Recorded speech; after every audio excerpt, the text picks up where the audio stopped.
आज आपण डाळ तांदळाचा ढोकळा बघत आहोत। 10 मिनिटं हा ढोकळा आपण आणि 5 मिनिटानंतर आपण याचं झाकण उघडून असा जाळीदार असं। तुम्हाला जर ही रेसिपी आवडली असेल, रेसिपी शब्द नव्हताच घ्यायचा, आणि मन कर ढोकळा बघा काय मस्त जाळीदार झालाय आणि टम्म फुगलाय। ढोकळा बनवताना खायचा सोडा इनो अजिबात वापरलेला नाही आहे। हा पौष्टिक असा डाळ तांदूळाचा ढोकळा तुम्हाला खमण आवडतो का ढोकळा कमेंट करून नक्की कळवा। नमस्ते, मी कल्पना। आपल्या ह्या नवीन स्वयंपाकघरामध्ये सगळ्यांचं स्वागत आणि मनापासून सर्वांना शुभेच्छा।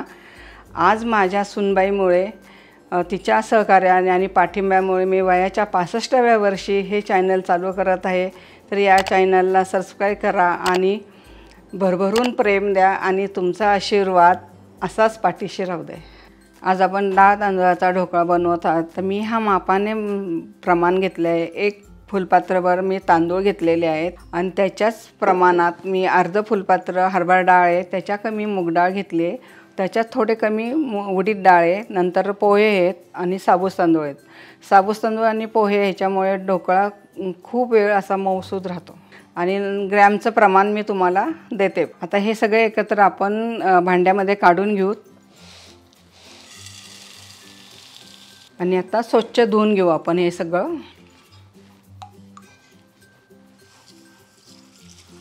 हे आपलं स्वच्छ धुवून झालेलं आहे। आता ह्याचं पाणी काढून घेऊ आपण। हे डाळ तांदूळ आपले स्वच्छ धुवून झालेले आहेत। आता ह्याच्यात आपण पाणी घालून 4 तास हे डाळ तांदूळ आपण भिजायला टाकू।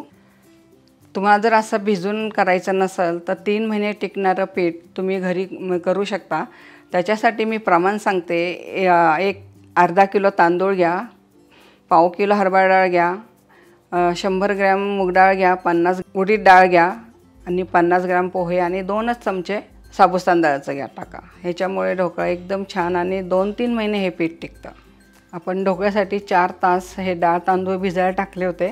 ते भिजून चांगले असे खूप भिजून वर आलेले आहेत। आता हे भिजवलेले डाळ तांदूळ आपण मिक्सरमधनं रवाळ असे काढणार आहे। आता हे डाळ तांदूळ आपण छान असे रवाळ वाटून घेणार आहे।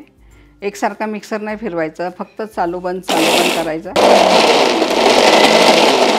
तर हे ढोकळ्याचं आपण वाटून घेतलेलं आहे। कसं झालं ते पहा।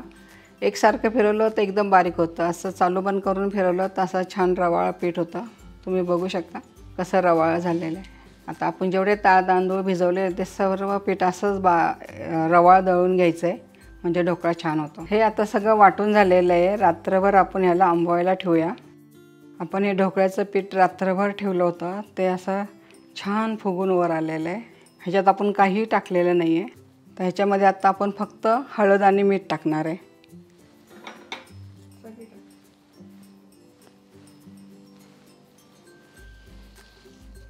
आता हे आपण मिक्स करूया। वाव, किती छान पीठ झालंय बघा, बाहेरच्या ढोकळ्यासारखंच।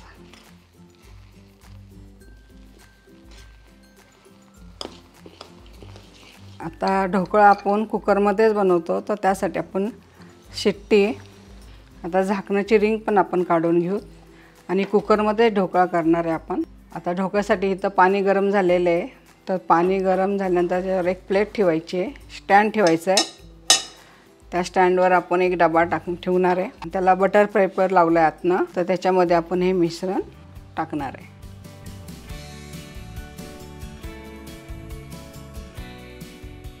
आत्ता जर हे पिवळं नसेल दिसलं तर एकदा ढोकळा शिजला की हा एकदम पिवळा बाहेरसारखा ढोकळा दिसणार आहे। तर आता झाकण लावून घेऊ आणि 15 ते 20 मिनटं याला वाफ देऊ आपण। 10 मिनटं हा ढोकळा आपण वाफळून घेतलेला आहे। आता आपण गॅस बंद करू। 5 मिनटानंतर आपण झाकण उघडून बघू। 5 मिनटं झालेले आहेत। आता आपण झाकण उघडून बघू ढोकळा कसा झाला आहे। आता आपला ढोकळा झाला की नाही कसं बघायचं, आपण हे अशी सुरी घालून बघू। ह्याला अजिबात चिटकलेला नाही। तर हा ढोकळा आपला खूप छान झालेला आहे, एकदम जाळीदार। आता हा ढोकळा थंड झालेला आहे, ह्याचे आपण पीस पाडून घेऊया आणि कसे करायचं ते बघा। आधी साईडने आपण मोकळा करून घेऊ। आता एक डिश घ्यायची आणि तसा पलटी करायचा तर आपला हा ढोकळा पूर्ण तयार झालेला आहे. वाव, केवढा छान झाला आहे. असा चांगला जाळीदार असा मऊ लुसलुशीत झालेला आहे. त्याच्या आपण आता पीस पाडून घेऊयात.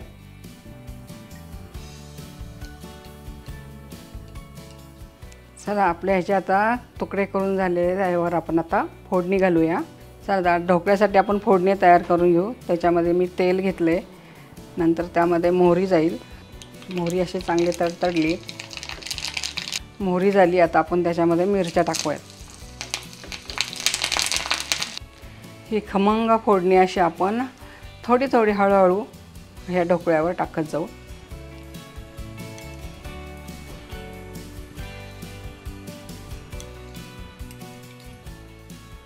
किती छान दिसतोय ना. आता आपली ही फोडणी घालून झालेली आहे. आता त्याच्यावरनं आपण कोथिंबीर टाकणार आहे.